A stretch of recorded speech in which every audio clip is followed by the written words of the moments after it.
தீபாவளி முடிஞ்சதும் குப்பையில் தூக்கி போடுற மீதமான பட்டாசில் இவ்வளோ விஷயம் பண்ண முடியுமா அப்படின்னு நீங்களே யோசிக்கிற அளவுக்கு தான் இந்த வீடியோ உங்களுக்கு இருக்க போகுது. அதனால் வீடியோவை ஸ்கிப் பண்ணாமல் பாருங்கள். Hi friends, welcome to today home recipes.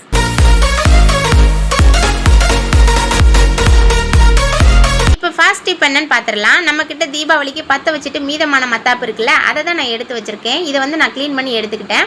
இதுக்கப்புறமா ராக்கெட் வெடி இருக்குல்ல, அதையுமே நான் அதில் உள்ள ஸ்டிக்கு தான் நமக்கு தேவை. அதனால் அந்த ஸ்டிக்கை மட்டும் நான் கட் பண்ணி எடுத்துக்கிட்டேன். இதை எடுத்து வச்சாச்சு. இதுக்கப்புறமா நம்மக்கிட்ட வேஸ்ட்டான ஸ்பாஞ்ச் இருக்கும். அந்த ஸ்பாஞ்சை வச்சு நம்ம இப்போ ஒன்று பண்ண போகிறோம். இந்த ஸ்பாஞ்சை வந்து கரெக்டான அளவில் நம்ம கட் பண்ணி எடுத்துக்கணும். உங்ககிட்ட இந்த மாதிரி ஸ்பாஞ்ச் இல்லையா, ஒன்றும் பிரச்சனை இல்லை. நம்மக்கிட்ட இருக்க வேஸ்ட்டான கேலண்டர் இல்லைனா கார்ட்போர்டு எதுனாலும் எடுத்து நம்ம கட் பண்ணிக்கலாம். நான் வந்து இதை கட் பண்ணி எடுத்துக்கிட்டேன். இதுக்கப்புறமா இதை என்ன பண்ணணும்னா, நம்ம ராக்கெட் வெடியில் உள்ள ஸ்டிக் இருக்குல்ல, அதை வச்சு தான் நம்ம இப்போ வந்து இதில் கட்டி விட போகிறோம். இதை என்ன பண்ணலான்னா, ராக்கெட் வெடி ஸ்டிக்கை வந்து இப்படி வச்சுக்கோங்க. இப்படி வச்சுட்டு மத்தாப்பில் உள்ள கம்பி எடுத்து இந்த பக்கமாக ரெண்டு பக்கமுமே இப்படி நல்லா இப்படி குத்தி எடுத்துக்கோங்க. இப்போ இந்த பக்கமும் இந்த பக்கமும் இப்படி வளைச்சி நான் குத்திக்கிறேன். குத்தி எடுத்ததுக்கப்புறமா பின்பக்கம் வந்து அதை திருப்பிட்டு அதை வந்து நல்லா இப்படி சுற்றி வளைச்சி விட்டுருங்க. இது வந்து நீண்டுட்டு நிற்காத மாதிரி பின்பக்கம் வந்து நல்லா சுற்றி வளைச்சி கட்டிக்கோங்க. நான் வந்து நல்லா சுற்றி வளைச்சி கட்டியிருக்கேன் பாருங்கள். இந்த மாதிரி 3 ஸ்டிக் வந்து நான் கட்டி வச்சுருக்கேன்.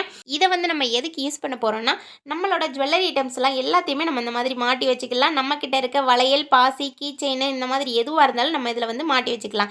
இப்போ பாருங்கள், நமக்கு சூப்பரான ஆர்கனைசர் ரெடி ஆயிடுச்சு. இதுக்கு மட்டும் இல்லைங்க, நம்மளோட கிச்சன் ஐட்டம்ஸ் கூட இதில் நம்ம தொங்க போட்டுக்கலாம். நம்மக்கிட்ட இருக்க ஸ்பூனு, சின்ன சின்ன கரண்டி, இது மாதிரி ஐட்டம்ஸ் கூட நம்ம இதில் மாட்டி வச்சுக்கலாம். டிப் நம்பர் 2, இந்த மாதிரி கார்ட்டூன் படம் போட்ட பட்டாசு கூட நிறைய வருதுங்க. இதை வந்து நம்ம வேஸ்ட் பண்ணாமல் இதில் உள்ள ஸ்டிக்கர்ஸை நம்ம எடுத்து நம்ம குழந்தைங்களுக்கு வந்து நோட் புக்கில் வந்து ஒட்டி கொடுத்தோன்னா அவங்க ரொம்ப ஹாப்பி ஆயிடுவாங்க. இந்த மாதிரி கார்ட்டூன் ஐட்டம்ஸ்லாம் அவங்க ரொம்பவே லைக் பண்ணுவாங்க. நம்ம குழந்தைங்களுக்கு நம்ம கையால் ஒட்டி கொடுத்த ஹாப்பியும் நமக்கு இருக்கும். டிப் நம்பர் 3, இந்த மாதிரி வேஸ்ட்டான ஒரு ஸ்பாஞ்ச் எடுத்துக்கோங்க. இதை வந்து நான் கரெக்டான இந்த பாக்ஸ் அளவுக்கு நான் கட் பண்ணி வச்சுருக்கேன். இந்த ஸ்பாஞ்சை வந்து இதுக்குள்ளே அப்படி வச்சுக்கோங்க. நான் வந்து என்கிட்ட இருக்க வந்து பிளாஸ்டிக் பாக்ஸ் எடுத்திருக்கேன். உங்ககிட்ட வந்து கார்ட்போர்ட் பாக்ஸ் எதுவாக இருந்தாலும் சரி, இந்த மாதிரி எடுத்து வச்சுக்கோங்க. இது வந்து நான் ஃபஸ்ட்டு காமிச்ச ராக்கெட் வெடியில் உள்ள ஸ்டிக்கு தான். இந்த ஸ்டிக்கை வந்து கரெக்டான ஷேப்பில் வந்து சின்ன சின்னதாக நான் கட் பண்ணிக்கிறேன். உங்ககிட்ட ராக்கெட் வெடியில் உள்ள ஸ்டிக்கு இல்லைன்னா கூட ஒன்றும் பிரச்சனை இல்லை. நம்ம வீட்டில் இருக்க தொடப்பத்தில் உள்ள ஸ்டிக்கு கூட நம்ம இந்த மாதிரி கட் பண்ணிக்கலாம். இப்போ இந்த ஸ்டிக் எல்லாத்தையுமே இந்த ஸ்பாஞ்சில் லைனாக அப்படி குத்தி விட்டுருங்க. இதை வந்து நம்ம எதுக்கு யூஸ் பண்ண போகிறோம்னா, நம்மளோட நூல்கண்டெல்லாம் அங்கேயும் இங்கேயுமா களைஞ்சி போய் பாக்ஸில் வந்து நம்ம போட்டு வச்சுருப்போம். அதை வந்து நம்ம லைன் படி இப்படி அடுக்கி வச்சுக்கலாம். நீட்டாகவும் இருக்கும். நமக்கு தேவையான நேரத்தில் நம்ம கலர்ஸ் படி கரெக்டாக எடுத்து நம்ம யூஸ் பண்ணுறதுக்கு வசதியாகவும் இருக்கும். இதே போல் பெரிய பாக்ஸில் கூட வச்சு நீங்கள் நிறைய குச்சி சொருகி வச்சு நிறைய நூல்கண்டு வந்து அடுக்கி வச்சுக்கலாம்.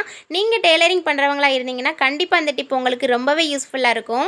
டிப் நம்பர் 4, கம்பி மத்தாப்பில் உள்ள கம்பியை தான் நான் இப்போ வளைச்சிக்கிறேன். இதை வந்து நம்ம கொக்கி ஷேப்பில் தான் வளைக்க போகிறோம். இது வளைக்கிறதுக்கு ஈஸியாக தான் இருக்கும்.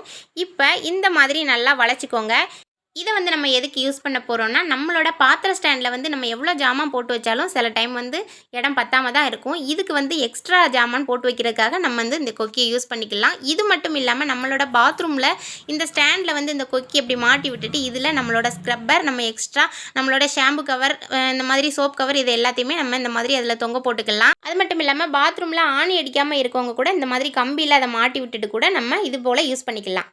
டிப் நம்பர் 5, லாங் சைஸ் மத்தாப்பு வந்து இந்த மாதிரி ஒரு பாக்ஸில் வரும். இந்த பாக்ஸை தான் நம்ம சூப்பரான கிச்சன் ஆர்கனைசருக்கு வந்து யூஸ் பண்ண போகிறோம். ஃபஸ்ட்டு இந்த பாக்ஸை வந்து ஒரு 4 பீஸாக வந்து நம்ம கட் பண்ண போகிறோம். ஃபஸ்ட்டு இந்த இடத்துல கட் பண்ணிவிட்டு இதை வச்சு நான் அளந்துக்கிட்டு ஒவ்வொரு இடத்துலையும் நான் அந்த மார்க் பண்ணிவிட்டு அதை வந்து 4 பீஸாக வந்து கட் பண்ணி வச்சுருக்கேன். அப்புறமா 2 கார்ட்போர்ட் பீஸ் எடுத்துக்கோங்க. இதை வந்து ஒரே ஷேப்பில் கட் பண்ணிவிட்டு இதில் நல்லா கம் போட்டு நல்லா ஒட்டிக்கோங்க. இது ஒட்டினதுக்கு அப்புறமா கொஞ்சம் நேரம் காய விட்டுட்டு 2 பீஸ் இருக்கணும். அப்படின்னா தான் நல்லா ஸ்ட்ராங்காக இருக்கும். அப்புறம் அதில் கலர் பேப்பர் வச்சு நல்லா டெக்கரேட் பண்ணிக்கிட்டேன். இதுக்கப்புறமா 4 பீஸையும் 4 கார்னர்லையும் நல்லா கம் போட்டு டைட்டான கம் போட்டு ஒட்டிக்கோங்க. அப்போ தான் நல்லா ஸ்ட்ராங்காக இருக்கும். இப்போ பாருங்கள், நமக்கு சூப்பரான கிச்சன் ஆர்கனைசர் ரெடி ஆயிருச்சு. தூக்கி போடுற மத்தாப்பு பாக்ஸை வச்சு நம்ம சூப்பரான கிச்சன் ஆர்கனைசர் வந்து ரெடி பண்ணிட்டோம். இப்போ பாருங்கள், இதில் நம்மளோட மசாலா ஐட்டம்ஸ் எல்லாத்தையுமே நம்ம ஸ்டோர் பண்ணி வச்சுக்கலாம். இதில் நம்மளோட உப்பு, கடுகு, சாம்பார் பொடி, மிளகாய் பொடி, இப்படி எல்லாத்தையுமே நம்ம மேலே இப்படி அடுக்கி வச்சுக்கலாம். இதுக்கு கீழேயுமே நம்ம நிறைய பொருட்களை வந்து அடுக்கி வச்சுக்கலாம். பார்க்குறவங்க எல்லாருமே இதை கடையிலேயே காசு கொடுத்து வாங்குனீங்க அப்படின்னு கேட்பாங்க. இதை எங்கே வாங்குனீங்க அப்படின்னு கூட கேட்பாங்க. அந்த அளவுக்கு இது பார்க்குறதுக்கு ரொம்பவே சூப்பர் லுக்கில் இருக்குது பாருங்கள். இதை நம்ம கிச்சன் ஆர்கனைசராக மட்டும் இல்லாமல் நம்மளோட பீரோ ஆர்கனைசராக கூட நம்ம யூஸ் பண்ணிக்கலாம். நம்மளோட பீரோவில் இந்த மாதிரி வச்சுட்டு நம்ம அடிப்பக்கத்தில் ப்ளவுஸ் எல்லாம் நம்ம வச்சுட்டு மேல் பக்கத்தில் எக்ஸ்ட்ரா இருக்க துணியெல்லாம் நம்ம அடுக்கி வச்சுக்கலாம். ஒரே லைன் படி நம்ம வைக்க வைக்க முடியாதவங்க இந்த மாதிரி நம்ம யூஸ் பண்ணிக்கலாம். பார்க்கவும் நல்லா ரிச் லுக்கில் இருக்கும். இந்த டிப் கண்டிப்பாக உங்களுக்கு யூஸ்ஃபுல்லாக இருக்கும். நீங்களும் உங்கள் வீட்டில் ட்ரை பண்ணி பாருங்கள். Tip number 6.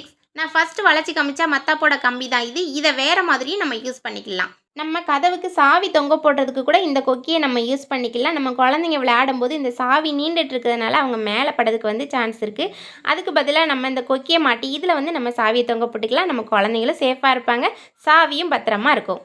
Tip number 7. மழை காலம் வந்துட்டாலே நம்ம துணியை காய போடுறதுக்கு வந்து ரொம்ப சங்கடப்படுவோம். முக்கியமாக குழந்தைங்க இருக்கவங்க வந்து ரொம்பவே சின்ன சின்ன துணிகள்லாம் காய போடுறதுக்கு ரொம்ப சங்கடப்படுவாங்க. இதுக்கு வந்து ஒரு ஈஸி ஐடியா இருக்குது. நம்மளோட மத்தாப்போட கொக்கியை வச்சு தான் நம்ம துணி காய போட போகிறோம். நான் வந்து இந்த மாதிரி ஒரு பேஸ்கெட் எடுத்திருக்கேன். கயிறுக்கு பதிலாக வந்து நம்மக்கிட்ட துணியே போதும். துணியை வந்து நல்லா கட் பண்ணிவிட்டு இந்த மாதிரி முறுக்கி விட்டுட்டா கயிறு மாதிரி ஆயிரும். இதை வந்து நம்ம இந்த இடத்துல உள் பக்கமாக அப்படி கொடுத்து நல்லா 4 பக்கமே கொடுத்து கெட்டிக்கணும். நானே வீடியோ எடுத்ததுனால இதை வந்து கெட்டதை என்னால் காமிக்க முடியல. இதை வந்து கெட்டியாச்சு பாருங்கள். இதில் வந்து கொடியில் வந்து மேல் பக்கத்தில் இப்படி கெட்டிக்கணும். கெட்டிட்டு நம்மளோட மத்தாப்பு கொக்கியை வந்து இப்படி எல்லா பக்கமும் அதில் மாட்டி விட்டுருங்க. மாட்டி விட்டுட்டு நம்மளோட குழந்தைகளோட சின்ன சின்ன துணிகள்லாம் காய போட்டுக்கலாம். நமக்கு வந்து ஸ்பேஸ் சேவிங்காகவும் இருக்கும், நிறைய துணியும் காய போடுறதுக்கு வசதியாகவும் இருக்கும். முக்கியமாக சின்ன குழந்தைங்க வச்சுருக்கவங்களுக்கு வந்து இந்த டிப் ரொம்ப யூஸ்ஃபுல்லாக இருக்கும். இன்றைக்கி டிப்ஸ் எல்லாம் உங்களுக்கு பிடிச்சிருந்துச்சுன்னா லைக் பண்ணுங்கள், ஷேர் பண்ணுங்கள், கமெண்ட் பண்ணுங்கள். இது போல் எந்த மாதிரி வீடியோ நான் போடலாம் அப்படின்னு கூட நீங்கள் கமெண்ட் பண்ணலாம். சேனல் பிடிச்சிருந்துச்சுன்னா மறக்காமல் நம்ம சேனலை சப்ஸ்கிரைப் பண்ணிக்கோங்க. தேங்க்ஸ் ஃபார் வாட்சிங்.